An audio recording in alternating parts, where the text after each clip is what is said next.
Hello and welcome to the creative arts part of the middle school back to school week. Today we're focusing specifically on all the creative arts subjects. To start us off today, the whole idea of this is to be able to answer questions that you have about the subject and to give you as much assistance as possible. So you will notice at the bottom of your screen there is a small Q&A for questions and answers. If at any time you have a specific question that you would like to ask us, please feel free to fill that in. Only put one question in each post. That way we can have someone that can answer it as we go along.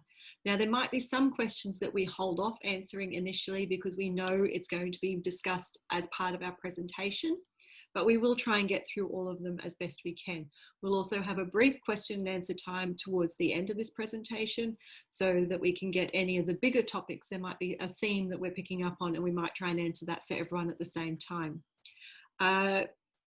If you have specific questions, like really detailed questions about your child, please send an email to the teacher. We'll share those email addresses with you and they'll be able to give you a more personalized response rather than a general one.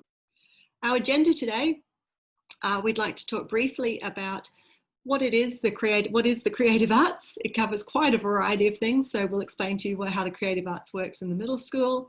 We'd like to introduce you to all the creative arts team and be able to give you a brief understanding about what we look at in all the courses that we do as part of the creative arts. As I said, we'll have a question and answer time, and then we'll also provide you with those contact details for all the teachers so that you can ask your more personal questions from them. Okay, creative arts it's a very big umbrella that covers quite a lot of things. So creative arts is broken into three main categories. There's visual art, music, and then theatre arts. So visual art is all our artistic subjects. We have media and design, we have mixed media and design, two separate headings there. We have ceramics, photography, studio art, and it also covers one aspect of the grade 6 exploratory program, which is the arts aspect for that one there. So that's music covers band, choir, guitar, and strings. And then theatre arts covers dance, drama, and another grade 6 exploratory subject, which is theatre arts, which is a combination of both of them. So that's all the theatre arts and all the creative arts. And what we're going to do now is hear a little bit from each of the teachers in each area, and they'll tell you a little bit more about their subjects. So we're going to start with visual art. Hello, my name is Mrs. Strever. I'm one of the visual art teachers in the middle school. I've been at AES for 5 years. And my name is Tracy Wilcott. I'm the second visual arts teacher in middle school, and I will be starting my 4th year here at AES. We are so lucky to have a team of 4 in the middle school. We work with Mrs. Richa, and she is the TA in the middle school, and she'll be helping students with their learning. And this is Mr. Ashok. You might also see him in the library. He does double duty, but he works really hard to get things ready for the students before class, in class, and after class. Your student might be in a variety of different classes in the middle school. If they're a 6th grader, they're going to be going through actually two of the exploratories in the art program. In this, we're preparing them for 7th and 8th grade in the different electives that they can choose. So when you get to 7th and 8th grade, the art class will be a little longer, so it's a full semester as opposed to the 9 weeks you might have in 6th grade. And you really delve more deeply. So there's 5 options to choose from. It's really exciting. 2 of those are design and mixed media, which are similar in that they explore the elements and principles of design and a lot of different mediums and really get students to think about finding their voice as an artist. The other 2 that your student might be taking is photography and ceramics. And with those, we're very specific on the medium, and we're teaching that medium. We dive really deep into that medium, and we really discover all of the ways to create with it. And then the 5th one is a studio art class, and this is more student driven. So it's for anyone who's really passionate about making art. The kids will make a series of pieces based on something that they're really passionate about. And it's normally a class that's taken after you've done mixed media or design. So it tends to be one you would choose in the second half of 7th grade or as an 8th grader. In all the classes that we're teaching, we're really teaching with a growth mindset. We really try to have kids take risks with their learning, and we have them learn the process and the power of process in their learning, as well as reflection. All the students will have a digital portfolio that they'll have throughout their learning. Towards the end of the semester, both semesters in the year, we will celebrate the art from all of these classes together in a cumulative art show that will be in the theater. Mr. Ashok and Ms. Richa and the 4 of us work really hard to put everything up, and you will be invited to this as a parent. If by some chance we're still continuous learning, then of course the portfolio will be online. Okay, but in the meantime, you can absolutely celebrate your children's artwork by asking to check their portfolio and watch their process between now and the end of the semester. All right, well, if you have any questions, feel free to email us, and we look forward to hearing from you. Hi, we are the music department for the middle school and high school at AES. My name is Jamie Bolton, and I teach middle school and high school band, and this will be my 9th year at AES. My name is Anthony Quadros. I teach AES for 33 years. I teach brass and woodwind. Hi, my name is Lisa Burns. This will be my 2nd year at AES, and I teach choir. Hi, my name is Rebecca Nathaniel, and this is my 3rd year at AES and my 1st year in the music department choir, and I'm going to be a support teacher in the choir department. Hi, I'm Joseph Emmanuel, guitar teacher at middle school and high school. It's my 11th year at AES. I would be teaching the Spanish guitar. Thank you.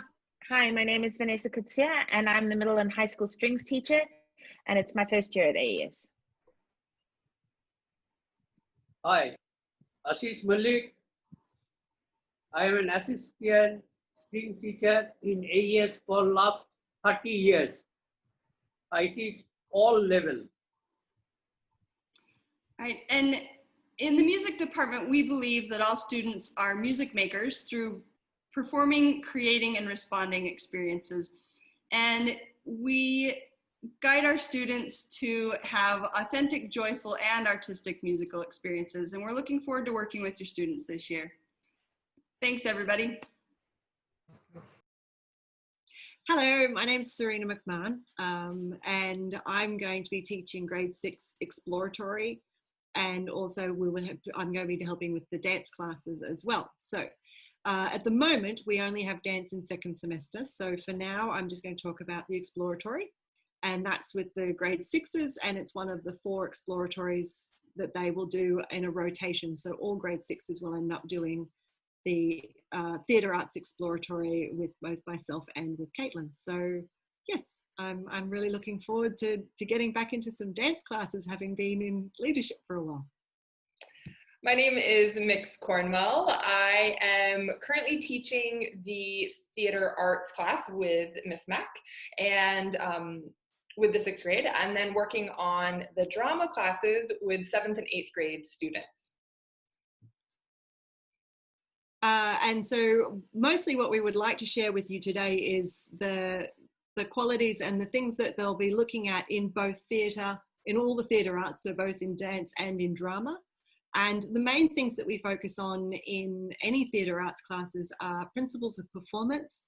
So how do we improve our performance skills? What makes a good performance? Interestingly enough, also what makes a good audience.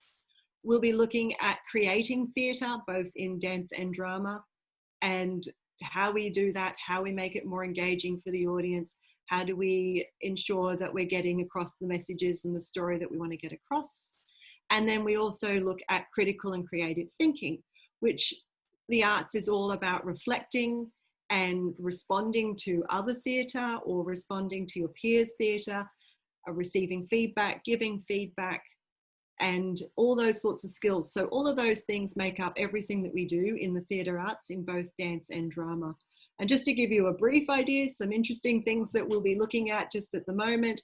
We're looking at dance in film and on screens. The grade sixes are doing TikTok. We're looking at storytelling, which is always going to be a big part of all the theatre arts. And then we're also looking at silent theatre as well. So that's everything that's happening with us. We're really looking forward to it. Please feel free to reach out to us at any time if you have any questions. And let's just enjoy the theatre. Thank you. Okay, now before we go into question and answers, and we're going to open it up to the floor for you to be able to ask us questions, I just wanted to provide you with the contact details for each of the teachers.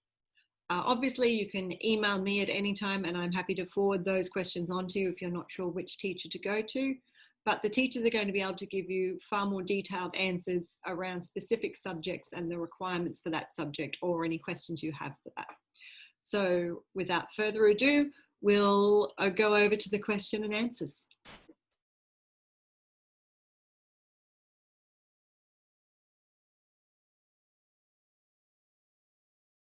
Thank you everyone that's able to join us.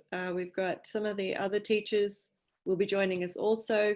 If you have any questions that you would like to ask us at this time, please feel free to put it in the question and answer box so that we can answer the questions on.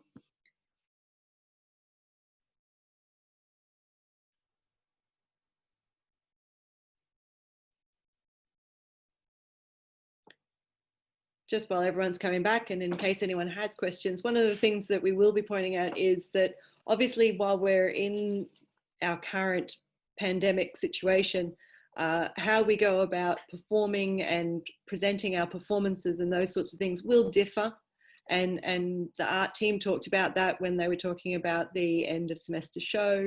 And obviously the theatre arts and music will also be looking at opportunities. So we'll be looking at ways that we can still share the children's learning, but it obviously at this point in time won't be with the big performances that we would normally do in the theatre, but we will certainly make sure that the children still get the experience of a performance and that you still get to see their learning, because that's such a valuable part of their experience. So there will be opportunities, but obviously it will be different this year to what it has been in the past.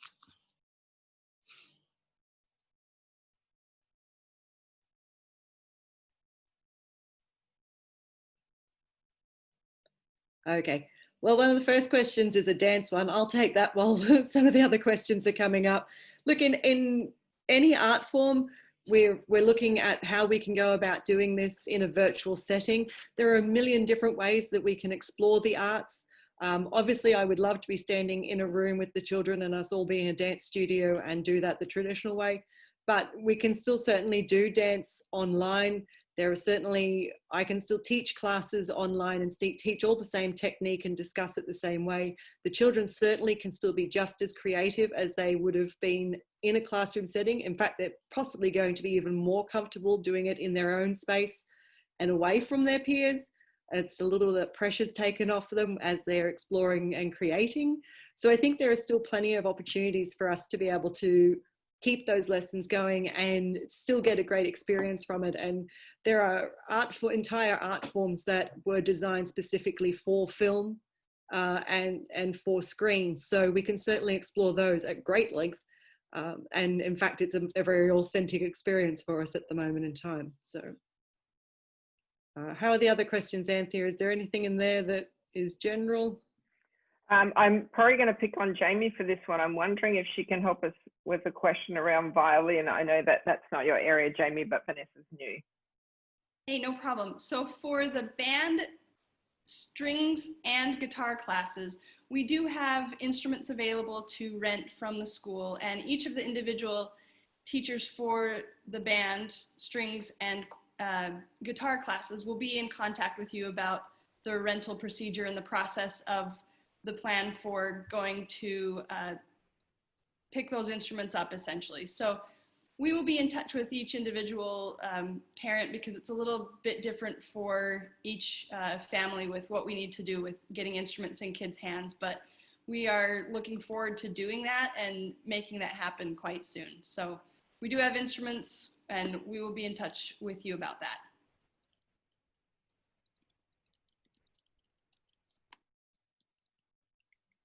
There is a question on here just about how do children get to pick their subjects. In grade 6, they don't pick their electives.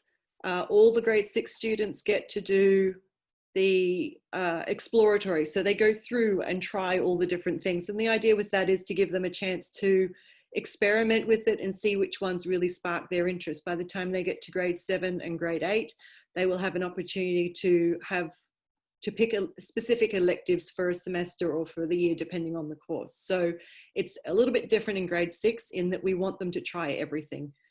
Because quite often children that young haven't tried it and only really love what they already know, and we want to give them and encourage them to try new things. So not so much in grade 6, but by the time they get to grade 7 and 8, they will have a chance to pick some of the electives that they would most like to try, and then we try and fit that into their schedules.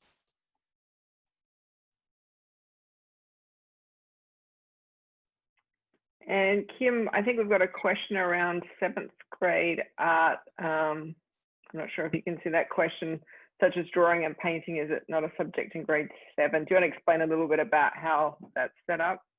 Yeah, so we have 2 classes that the student could take. It's graphic design or mixed media. They can take both of those classes, or they can choose one of those classes. They do have to take one or the other.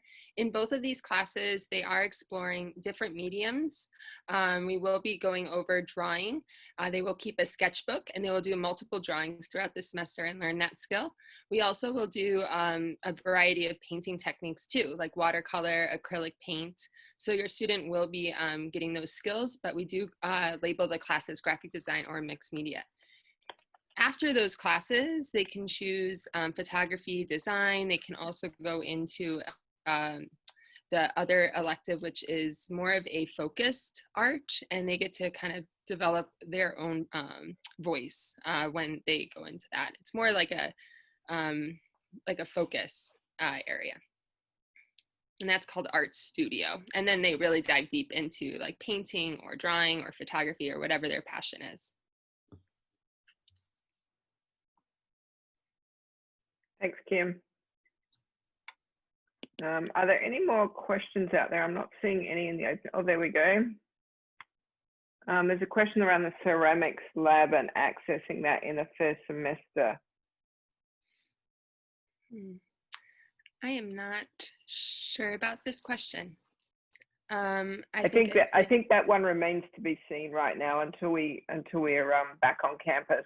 But certainly there's things we're doing around social distancing and planning spaces and mapping that all out currently. So that one we'll have to get back to you once we've got it all set up. Would that be fair, Kim?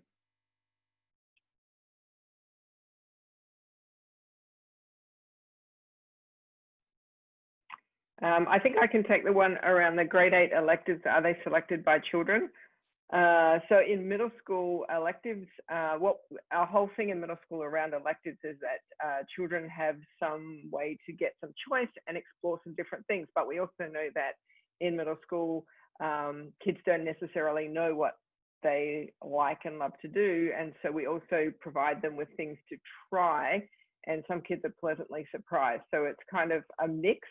So 6th grade, they get to explore the 4. In 7th and 8th, they get some choice. But that doesn't mean that they get every choice that they put. Sometimes it doesn't fit in their schedule. If they've chosen advanced strings and it conflicts with an elective, then they may not get their first choice. So electives in middle school, we want children to have some choice, but they also are provided with a wide range of things. So they don't get every choice, but we like to give them some choice. And in 8th grade, we try and give them more choice or more of their choices if it fits with a schedule, depending on their languages and musics they've chosen. I think we've got a question around band, Jamie, and students playing together, which maybe we can, I'm not sure if you've got any thoughts you want to share on that right now, and whether that means while we're off campus or when we're back on campus. As with all the teachers, the music teachers, especially the instrumental classes, are working on a variety of activities and ways to help the students increase their musicianship and their technical facility and skills on playing their instruments. We are we've got several ideas and plans in the works for how concerts or semester performances might be done. Some of that will be impacted for the when we get back on campus and things like that. I would like to let everybody know I spend a great deal of time this summer doing a lot of reading and researching about the virus, and there's been a huge study that's been coming out from the University of Colorado in Boulder and the University of Maryland at College Park about how the virus is spread through aerosol, and singing and wind instruments are of concern, but the big takeaway that they just announced last week with the second round of their release of information is that instruments are not the spreaders that we thought they would be.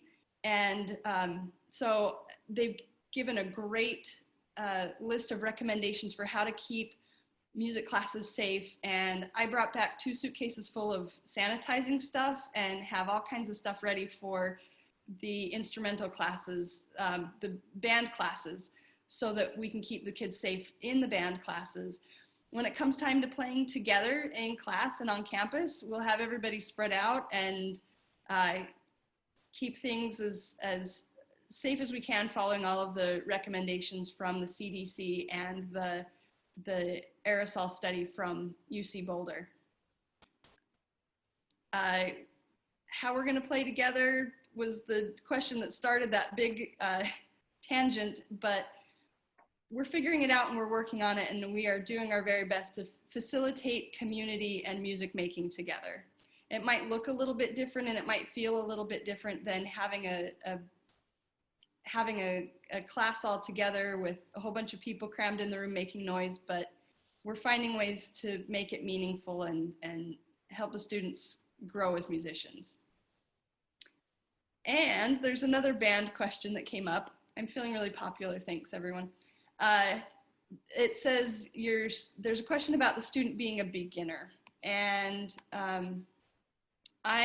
this probably can apply for, oh, the question just disappeared, sorry. Okay, so for all of the students that are in the beginning band, strings, choir classes, what we really are trying to do up front is help the students get settled into an instrument that they are going to be excited about learning and working at and practicing this year, and something that they love the sound of. Is it possible to change later? Possibly, but it depends on a huge variety of circumstances, so it's really hard to make a blanket statement about that. That's something we would have to have a conversation about with the student and the parents or guardians regarding that. I would, with that thought in mind, like to say, we really encourage everybody to give what they've chosen, give it a fair chance. There are different grades of learning curves along the way, but our job is to help everybody be successful. And if the students will be patient with us and with themselves, we want to help them be successful. And so there's always something shiny and exciting on the other side of the fence as the grass is greener, but we do encourage kids to stick with something and see what they can make it work. But that's, again, there's lots of individual circumstances that we can discuss if that's something that comes up, if a student does need to switch. Okay, we've kind of come to the end of our session for this evening. Thank you everyone for attending, and for teachers for being here and helping us out. Families, please know that any other questions that you have, please reach out to the teachers. We are here to help, and we are passionate about the arts in all its aspects, and we want everybody else to be as passionate about it as we are, which I think is completely normal. So if you do have questions, please feel free to reach out to us via email at any time. And thank you for joining us, and we'll let you go because there's another webinar happening for humanities a little bit later on this evening. So thank you everyone, and have a lovely evening.